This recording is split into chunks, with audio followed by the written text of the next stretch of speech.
Hello, everyone, and welcome to KTAL News Now. I'm your host, Anthony Mocklin, and today is Monday, which means we'll be recapping the weekend. I hope you all had a great weekend, a great Halloween.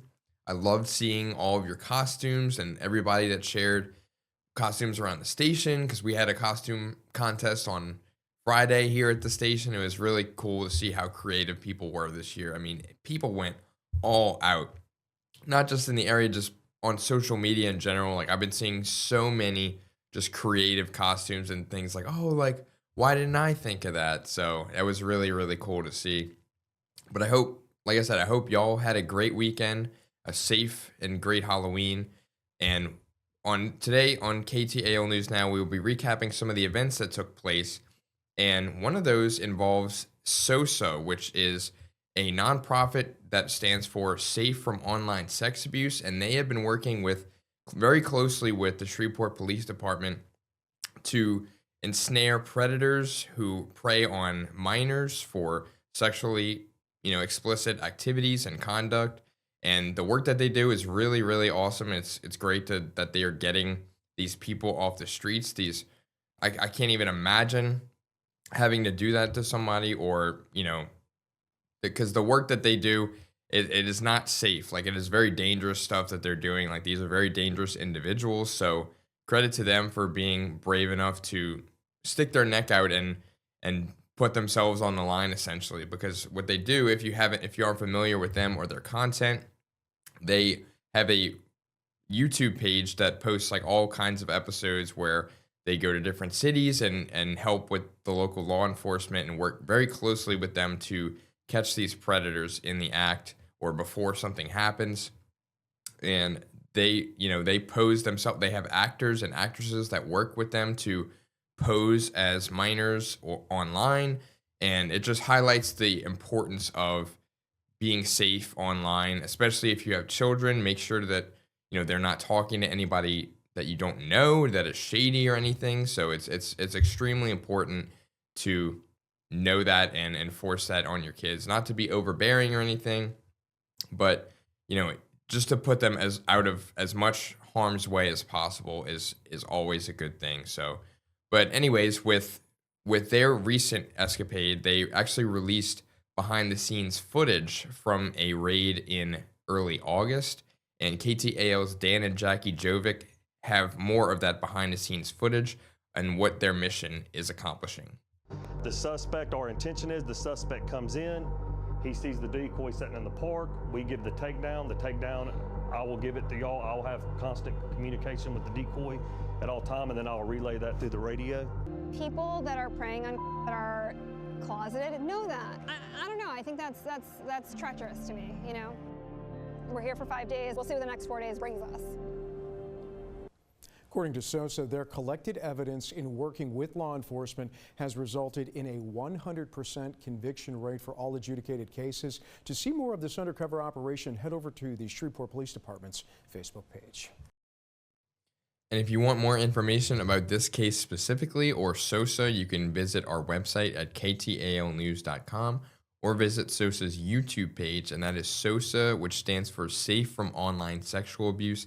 They have all of their previous episodes up there. They even have a subscription tier where you can view the full episodes, but they usually post a good bit of snippets from each episode on their YouTube.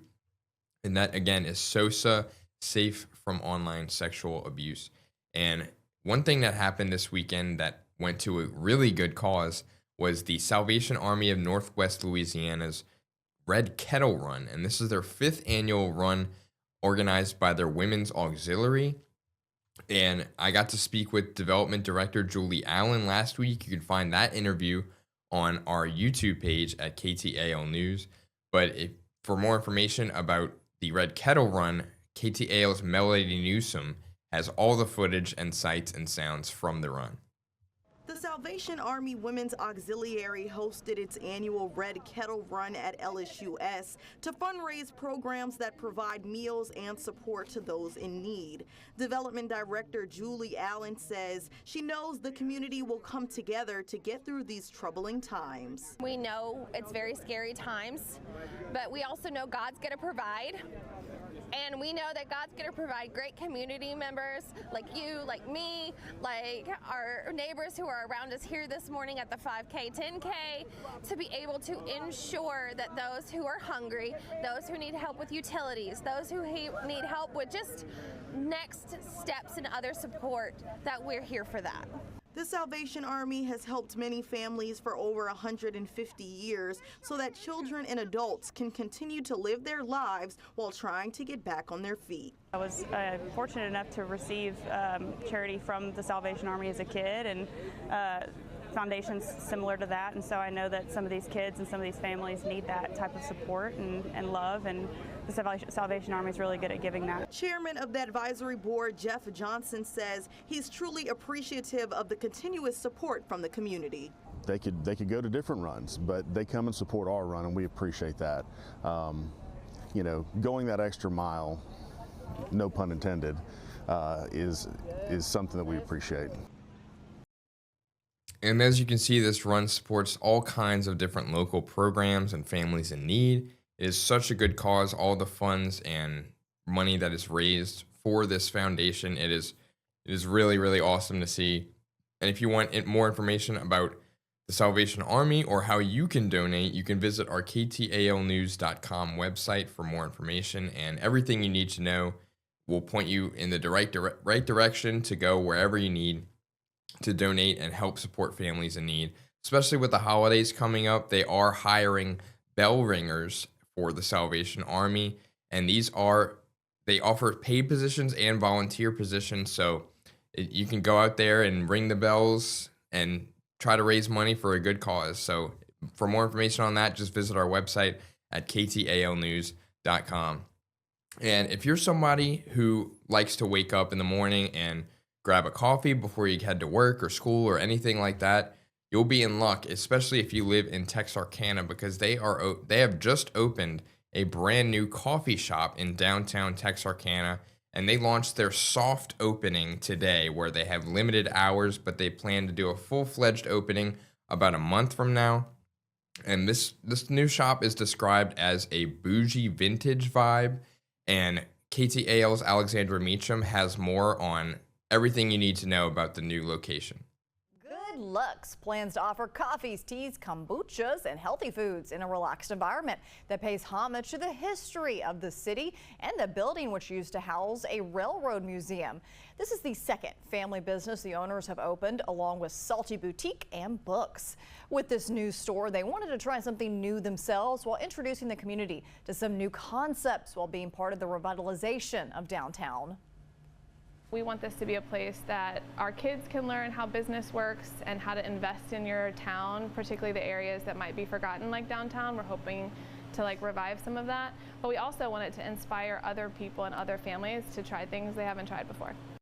It'll be really nice. Well, during their soft opening, they will have reduced hours and options, but expect to be fully up and running in about a month.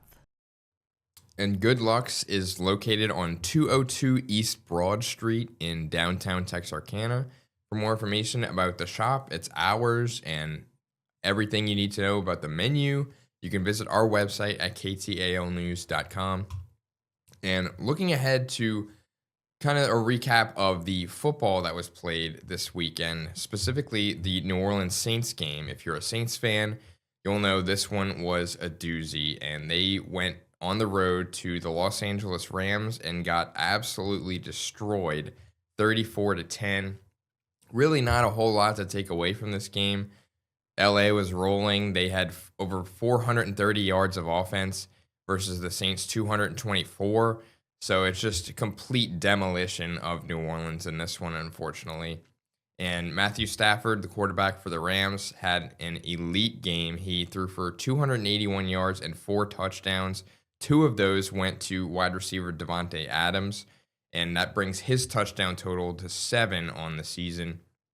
And one of the most notable storylines from this game was wide receiver Puka Nacua returning from an ankle injury, and he did not miss a beat. He caught 7 passes for 95 yards, including a 39-yard touchdown, which was an absolutely insane throw from Stafford into tight coverage that he came down with for the score. And on the ground, running back Kyron Williams rushed for 114 yards and a touchdown of his own. So all in all, a very complete game offensively for the Rams. But defensively, they were also very, very stout, as they have been in their last few games, where in the last 3 games the Rams have played, their defense has only allowed 20 combined points to those 3 teams, which are the Baltimore Ravens, the Jacksonville Jaguars, and now the New Orleans Saints. So they have been pretty ridiculous, to say the least, on both sides of the ball, and they are absolutely rolling. For the Saints, quarterback Tyler Shuck, who they drafted this year, he was a rookie this year. He ended up having his first career passing touchdown to Juwan Johnson, which, funny enough, I read earlier that in 2019 at Oregon, Tyler Shuck and Juwan Johnson were teammates, which is insane. It just goes to show you just how long Tyler Shuck was in college, just because of a horrible track record when it came to injuries. He had to take multiple years off just because he was rehabbing injuries, and it's just been a very long journey for him. But he is finally here, and he had his first NFL passing touchdown, so it's a huge career milestone for him. Hopefully we'll see more of those in the future. If you're a Saints fan, you're really rooting for him to try to turn things around this season, because it's pretty bleak right now. And the Saints fell to 1-8 on the season. So, not to say that you want to tank this season outright, but if you're a Saints fan, most of my friends that are Saints fans, they don't want them to win another game just so they have a good draft pick, which hopefully is the case if you're looking long-term and building to the future, because already this season is a wash. I mean, you could pretty much count them out from anything at this point. If they haven't mathematically been eliminated from the playoffs, I mean, it's all but certain at this point, unfortunately. But, this game was very tough offensively for the Saints, because at halftime, that touchdown to Juwan Johnson cut the lead to 10. It was 20-10 going into halftime. But then to start the second half, the Saints only snapped 3 offensive snaps in the first 17 minutes of the second half. So the Rams were dominating the time of possession, and they ran so many more plays than the Saints, just holding on to the ball and just with these long, drawn-out drives. So the Saints really didn't have a chance to do anything offensively, even if they wanted to, unfortunately. So just a really, really tough loss for the Saints again on a season, like I said, that is already gloom and doom and despair. But the Rams, on the other hand, have now won 3 straight, and they improved to 6-2, and they are tied atop the NFC West right now with Seattle, who we'll get into next, with Seattle playing last night against Washington in Sunday Night Football in a game that wasn't really ever close either.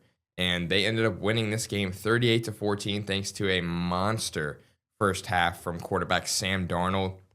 He ended up going 16 for 16 passing for 282 yards and 4 touchdowns in the first half. And like I said, he went 16 for 16, did not have a single incompletion, and he is just the 4th quarterback since at least 1991 with 4 touchdowns before his first incompletion.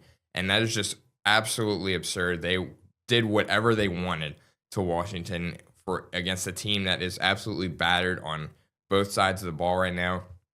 I don't know if you saw it. I highly recommend you don't watch the replay of this, but quarterback Jaden Daniels in the 4th quarter ended up suffering a very gruesome arm injury. And the good news, I mean, it's not all good, but it's the best possible outcome of that injury, was that they said that he dislocated his elbow, and it was on his non-throwing arm. But right now, they really don't have a timetable for his return.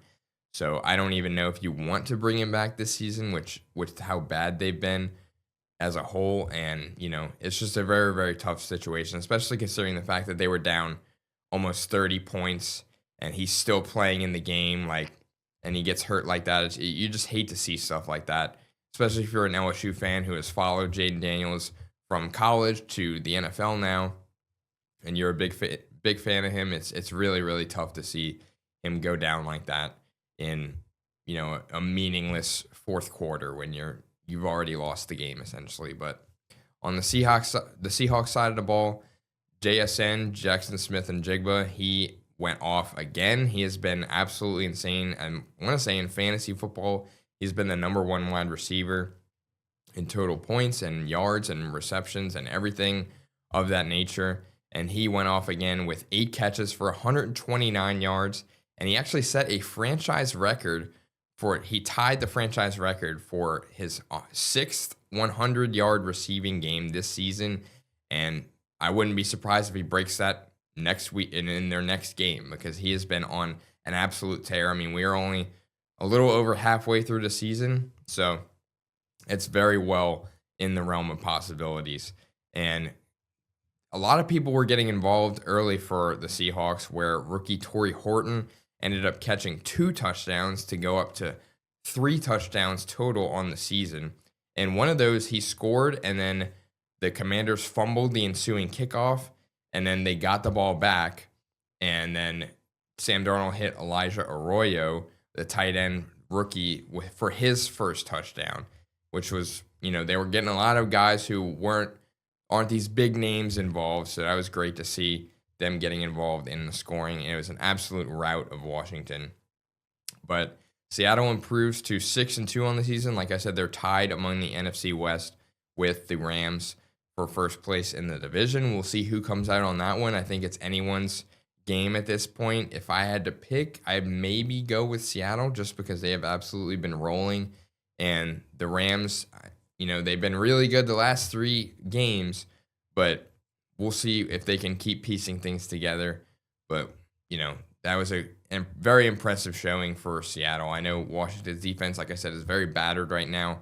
Really not the best defensive unit, but it was still an absolute domination from start to finish. It was never close at any point. I want to say they went up 28-0 at one point in the first half because of those 4 touchdowns. So it was pretty much over before it started. And I'm assuming a lot of you turned the game off after that, because it was just not entertaining after that point. But it's fine. But looking ahead to tonight's game on Monday Night Football to round out Week 9 of the NFL, we have the Arizona Cardinals going to the Dallas Cowboys. And if you're a Cowboys fan, this one is a must-win, considering the fact that Arizona is 2-5. And although their record may not tell the whole story, I mean, this is definitely a game that you want to win if you're a Dallas fan, especially considering the fact that they just got absolutely destroyed by the Denver Broncos. So you need to bounce back in a big way this year to turn the season around. Cowboys are 3-4-1. They had that tie earlier this season to Green Bay in a game that ended 40-40, which is also a scoregami for all my scoregami fans out there. And for those of you who don't know what that is, it's an idea that was created a few years ago, I believe, where they have an automated bot to track all of the NFL scores that have ever happened. And if there was ever one that has never happened in NFL history, it is considered a scoregami. So that is something I am super invested in all the time. Whenever that happens, I get super excited. So I love seeing stuff like that. It's just like, the stats nerd in me and just like all this trivial stuff. At the end of the day, it really means nothing at all.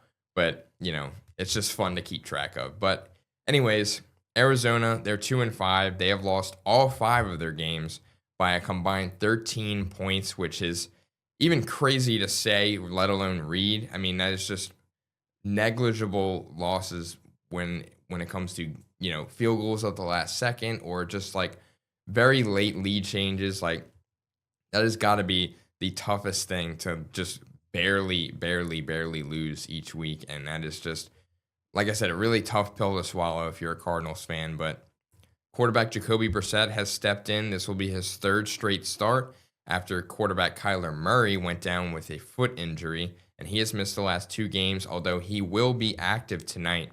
It remains to be seen how they use him. They already said that Brissett is starting the game, but they said that Kyler can be involved and have a role in some way. Not sure what kind of packages they're going to throw out offensively, or if Jacoby starts struggling in the first half, they play Kyler in the second half. We'll see. We don't know yet. But with Jacoby, I mean, I hate to say it, like they have been playing a lot better, even though they have been losing. But they are averaging more points per game and yards per game with Jacoby Brissett in the offense, in an offense that was previously ranked almost dead last in the NFL by most metrics, with like right as Kyler Murray got hurt. So, they could ride him the rest of the season if things go well tonight.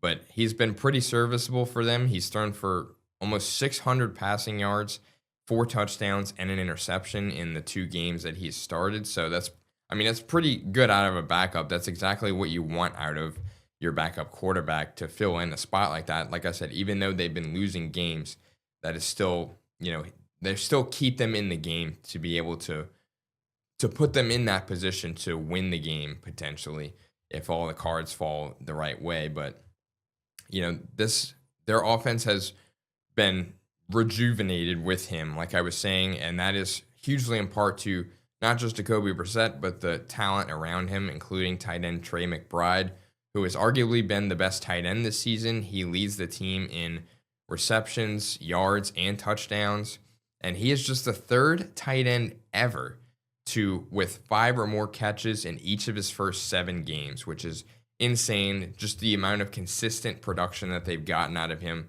He is having a career year, and I'm excited to see what he does tonight against a porous Dallas Cowboys defense, which has been among the worst in the league, especially since trading Micah Parsons. When that whole deal went down, their star pass rusher, they traded him to the Green Bay Packers, and in a move that still baffles me, because that is literally your franchise player that you're just giving away. And, I don't know what Jerry Jones has up his sleeve. I don't think he personally is in the business of winning. I think he's more so on the business side of things and just the sensationalization of keeping the Cowboys in the news and everything. But this is not a winning move, in my opinion. Every time you trade a star like this, it's just never gonna. Normally, it never works out, especially if you live in Dallas and you're a Cowboys and Mavericks fan. You've already had to deal with 2 horrible trades, with Luka Doncic going to the Lakers in an unprecedented move for Anthony Davis, who can't stay healthy. He's also in his 30s now.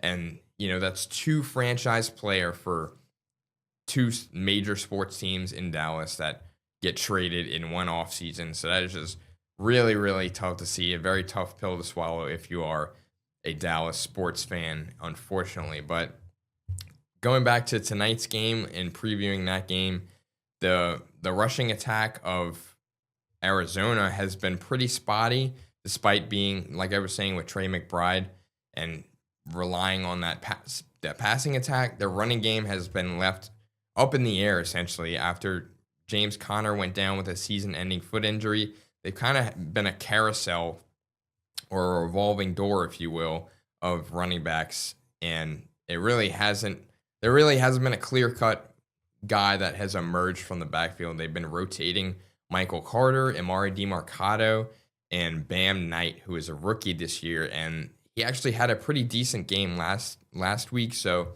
they might ride the hot hand with him again tonight, but that remains to be seen. But Dak and the offense, like I was saying last week when they got destroyed by Denver, he had a season-low 188 passing yards in that loss. It was a 44-24 loss to Denver, and like I said, that goes back to the defense at the end of the day. Giving up that many points is just unacceptable in the NFL. But despite that, they're still one of the best offenses in the NFL easily, and that is thanks to the tandem of CeeDee Lamb, George Pickens, and Jake Ferguson, who have all meshed so well together this year offensively. And those 2 receivers, CeeDee Lamb and George Pickens, they are actually on pace to be the only wide receiver duo in the last 5 seasons to to each average over 80 receiving yards per game. So if they can do that, I mean, that's just proof that their offense is not the problem. It has not been the problem this year. And Dak, despite last game, posting a season low in yards, he has been really, really good this year. And despite what his haters and critics might say, I know people like to hate on the Cowboys a lot, which I am included in that. I mean, I'm not the biggest Cowboys fan either, but you got to acknowledge the way that Dak has played this season and their offense as a whole. Even without CeeDee Lamb, George Pickens ended up stepping up in CeeDee's absence to injury. So they have been clicking. Their defense they really just don't have a lot of answers on defense, and it's just they don't they can't stop a nosebleed at this point. It's been really rough to watch, but Dallas is favored in this game. I want to say they were favored by either 3 or 4 points. So if I had to pick, I would definitely take them because I think this is a great bounce back spot for them. Arizona is kind of in shambles. They're playing with like a skeleton crew out there at least on offense, and the quarterback situation for them is kind of up in the air still. So we really don't know what we're going to get out of Arizona tonight. And with all that uncertainty, I'm just going to back Dallas in this one, and they can hopefully get back to 500, which I think that would be 500, 4-4-1. I don't know how the tie factors into that. I guess it would be a little bit below 500, but anyways, I digress. That's all I have today for today's weekend recap. Be sure to tune in tomorrow for another edition of Tech Tuesday on KTAL News Now, which streams every day, Monday through Friday at 1 p.m. You can visit all of our previous editions of KTAL News Now on our YouTube page at KTAL News, and then you can go to our website at ktalnews.com, which is where we stream every day, but you can also find all of your local breaking and trending topics around the area. But thank you for joining us. I hope y'all have a great rest of your day. I'm Anthony Mocklin. See y'all later.